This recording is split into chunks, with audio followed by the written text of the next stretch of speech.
I travelled to escape. Hey there, my name is Georgia. Welcome to my channel.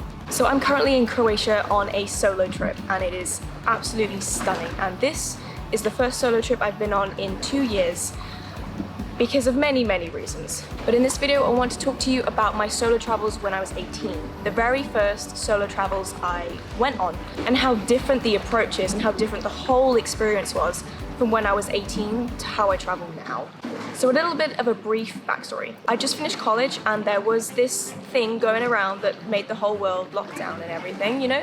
You know what I'm talking about. I always wanted to take a gap year. I always wanted to take a gap year. It looked so cool. I would hear so many stories of older people who had taken their gap years before they went to university, but I had been talked out of it. Instead of taking a gap year, at the end of August of 2020, I decided to go solo traveling on an organized voluntary trip to Kefalonia in Greece to look after the baby turtles, and it was incredible. Also, I did this because none of my friends who I knew really wanted to travel, but I still wanted to go. And boy, did I get the travel bug. I wanted never to return to my small village, and I didn't want to go to uni at all. So I cancelled my placement at university about a week before I was about to start. Is this responsible? Probably not. Don't recommend, but it's what I did because I only wanted to go to university because I felt like it's what I should do, you know.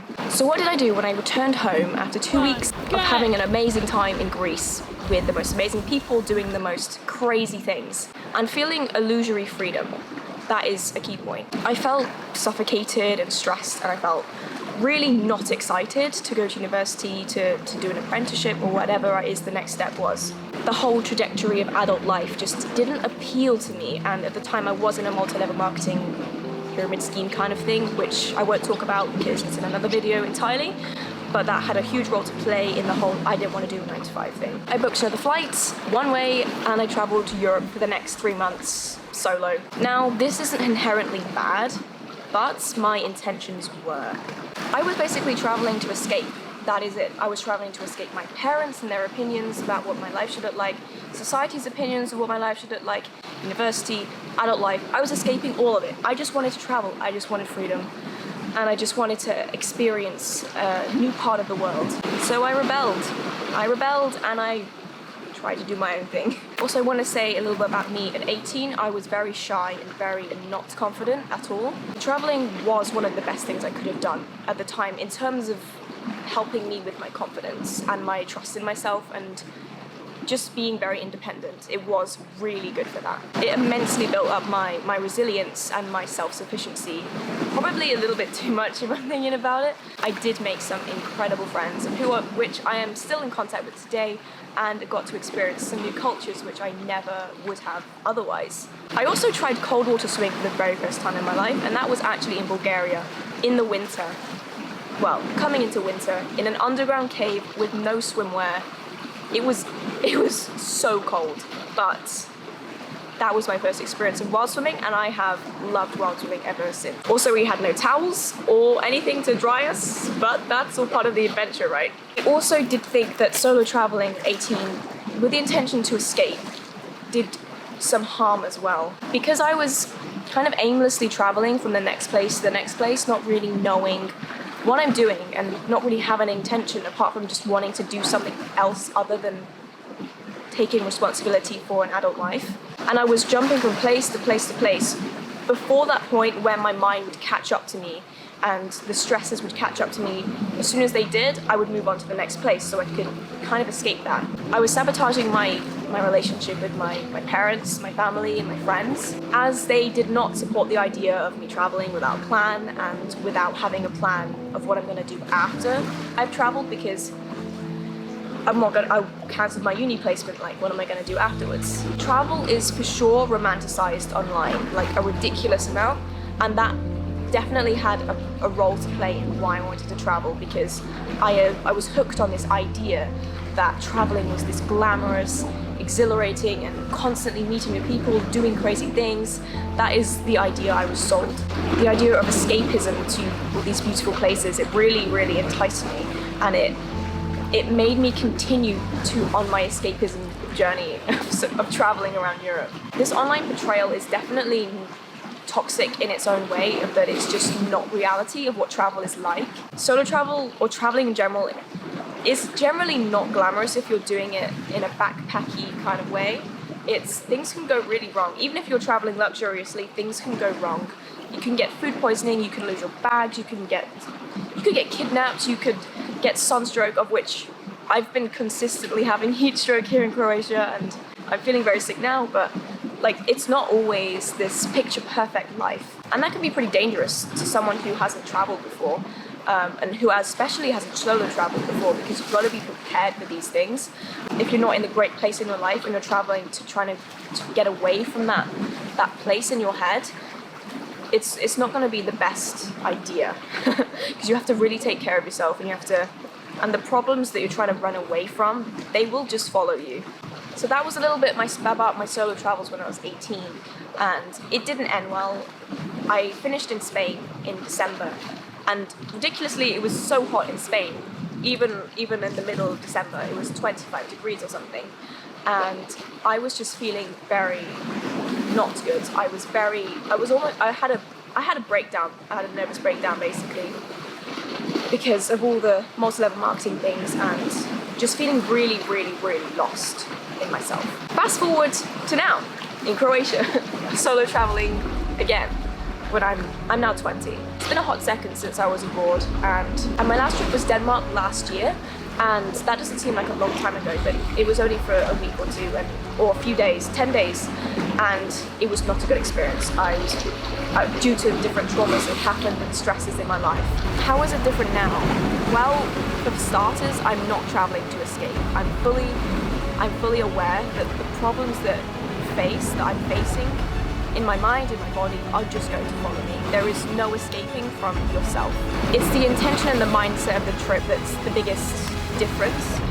So I'm now traveling here in Croatia to kind of break free from my comfort zone and the traps that my mind has led me to believe after a really horrendous breakdown last year. That's been one of the longest and hardest parts of my life after some really traumatic events happened. And one of those beliefs is that I'm not capable of doing anything, and it's so not true because I'm so capable, but my actions back home were leading me to consistently reaffirm that this was true, that I'm not capable of stuff. I don't take responsibility for my life, for my health, for my relationships, for my mind. I was letting life happen to me, and I needed to push myself in some way and prove to myself that I can be independent, I can rely on myself, and I can trust my decision making. So I don't have an agenda to escape my problems, and my problems are even probably bigger than when I was 18, and I know that I'm not here to escape. I'm here to build and grow myself and explore a new country. And the problems that you are facing, or I'm facing, when you're traveling solo, they can actually become amplified when you're traveling solo, because you really have to be with yourself. It's a solo traveling trip. Unless you're with people constantly, I'm just sitting on a really uncomfortable rock. Unless you're traveling constantly with other people, you can't escape the problems, and they're just going to be in your head louder. In another country, in another experience, another culture, these problems can be seen in a different light, and you can really get to know yourself on a deeper level. And that sounds so cringy, and I'm not saying you find yourself because you're already here. There's nothing to necessarily find, in my opinion. Everything's already within you.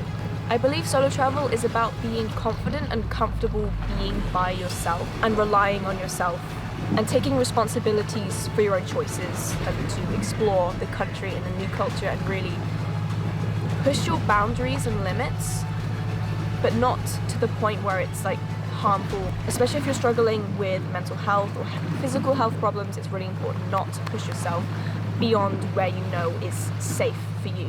It's about discovering what works for you and what your inner voice is actually saying, because I find when I'm solo traveling and I'm not around people who know me extremely well, I'm able to hear my own voice more, because these people will have opinions of me, of who I am and the way I act, and it's really kind of hard to break free of that sometimes, that identity that the other person has or the image that you've given them. You're easily deterred by the opinions and the biases of the other people, of people who love you and who want best for you, who want the best for you. But when you're solo traveling, you don't have that bias, you don't have these opinions of people who know everything about you, your background, and everything like that. To conclude, I don't think that the intention of solo traveling to run away is a good idea at all. I don't think my 18-year-old self was thinking clearly and having the right intention of solo traveling, but I absolutely don't regret it. I absolutely don't, because obviously I may now be solo traveling at this age to escape something else, but I now know that escaping it doesn't work, and it just makes it worse, which is what happened to me. It snowballed until I had a breakdown, and you don't want that. In another country, you really kind of want to avoid having a breakdown, especially if you're solo traveling, which is why you got to take super good care of yourself, which is what I'm trying to do now. It can end up burning you more than it can help, but solo traveling has so many benefits, but it really impacts by the way of your intention of why you're traveling. And also there is safety precautions that you need to take, obviously, when you're solo traveling, as a female for sure, and luckily Croatia is really safe, but I have been in situations where Bulgaria has not been particularly safe, but I managed to, trust your gut. Honestly, if you take anything away from this video about solo traveling, it's trust your gut. It knows. Every time you don't listen to your gut, you're taking a massive risk. I mean, you're taking risks anyway, but I found my gut has always been right, and it saved me out of some really potentially bad situations. I don't know if anyone wants to hear more about solo traveling and my experiences doing it, and yeah, let me know what you think about solo traveling. And this is just all my opinion, of course. I will say goodbye because the light is fading pretty fast. Just want to show you this view. Look at this. This is so stunning.